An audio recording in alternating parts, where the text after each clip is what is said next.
I am in Brevard, North Carolina, home of the white squirrel.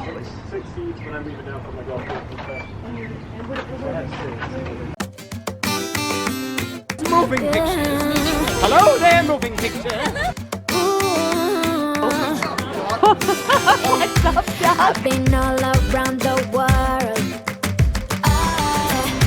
Every city, every place. Always been a restless girl. They say money can't buy happiness, but I have a receipt from this bookstore that tells a whole different story. I like it. Highland Books. Y'all really can't see that because it's backlit. But there is a particular reason. This is the destination of the day.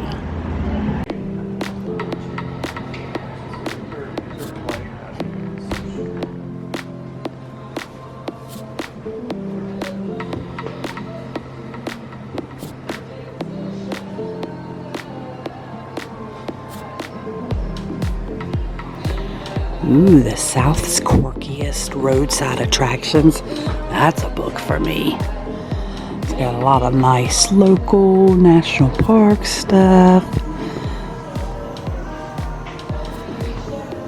And then we have some coffee and snacks. Spring Peru.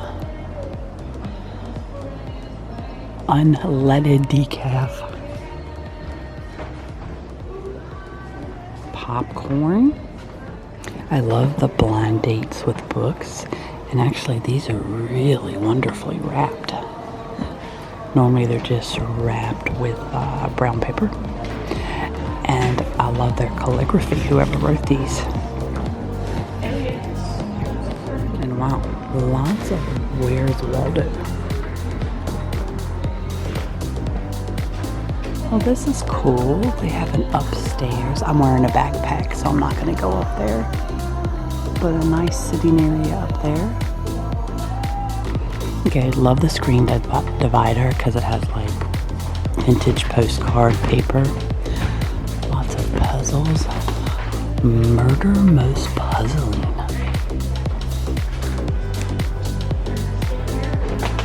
Chairs all around for reading.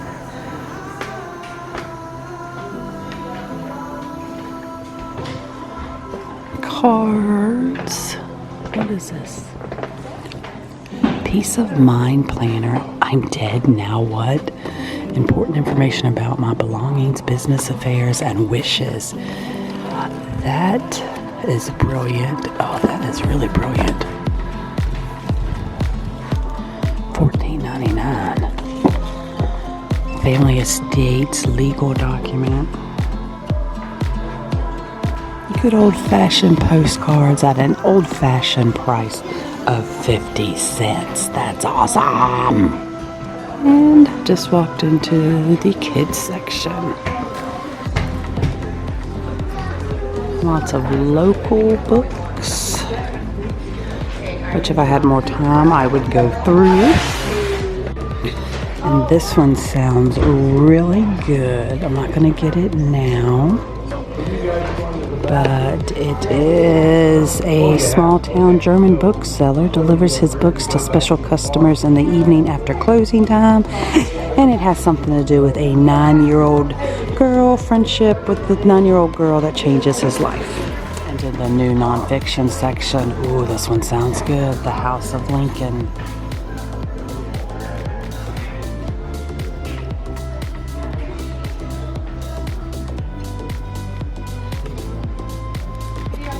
Although I just realized this.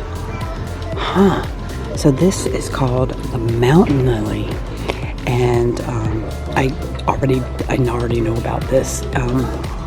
It crashed not too far from where we live, but it was a passenger like little steamship, but they put it on the Brevard River.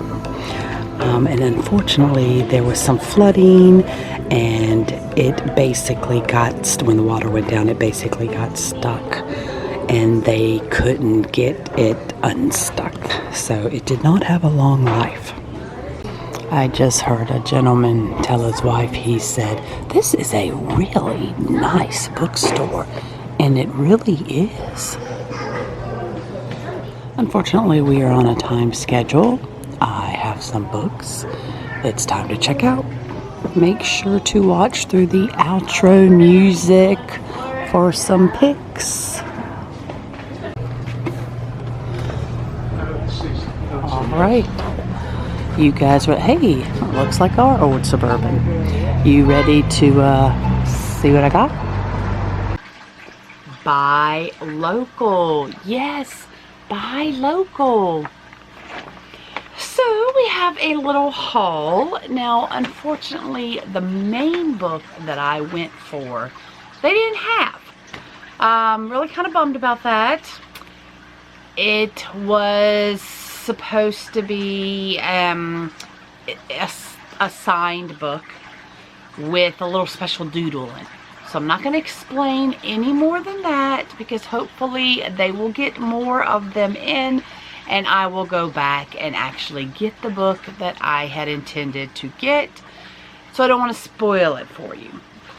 But I did get the other book that I had went for. And wait, before we do that, let me just show you the little, oh, I didn't even, okay, so my husband checked out before me, Eat, Sleep, Read. I love this. Oh my gosh, Peace, Love Books. I am so keeping this bag and probably cutting this out and then decoupaging it on a piece of wood and making a wall hanging out of it. I kid you not, that is probably what I'm going to do. Reading glasses. So he got him a pair, got me a pair.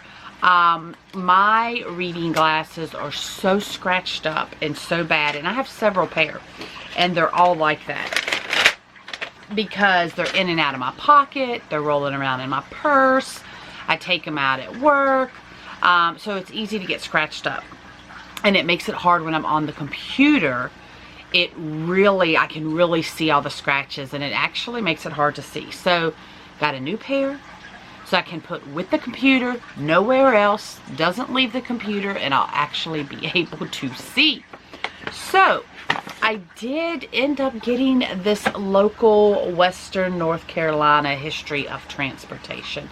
Not that I'm like this big transportation gal, it's just that I love local history. And if you're familiar, been around for a while, you know that I have a family channel called Life's a Whirlwind. And we do a lot of traveling, and I like to go to local places and other places, just with knowing the cool history, going to the spots where stuff used to be. And it's funny that when I opened the book, the first page I came to was, well, I think I already showed you guys what it was, and that isn't far from where we live.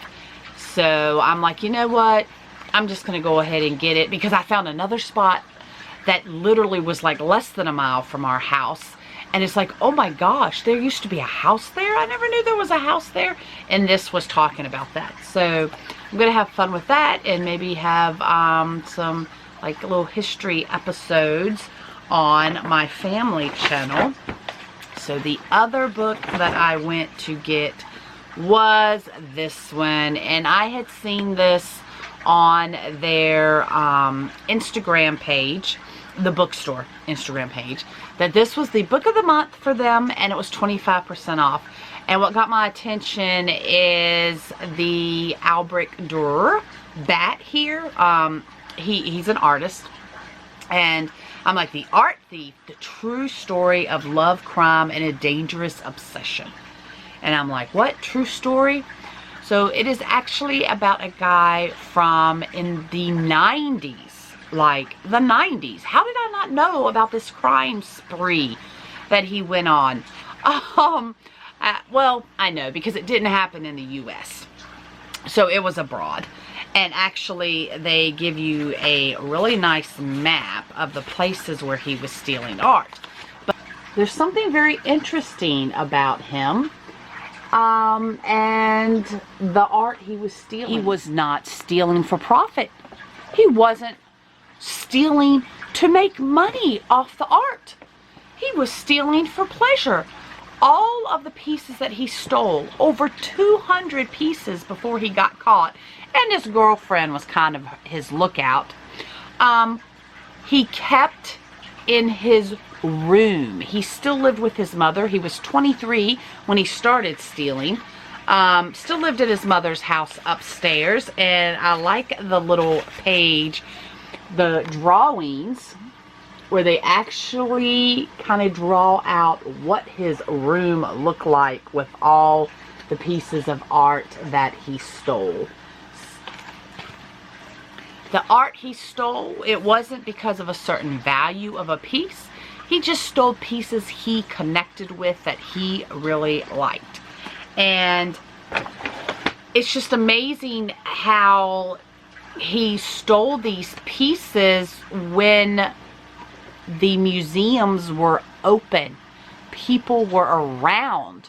Guards were around. It was just kind of those stealing right in front of people's faces in a way. But I won't go into the whole story.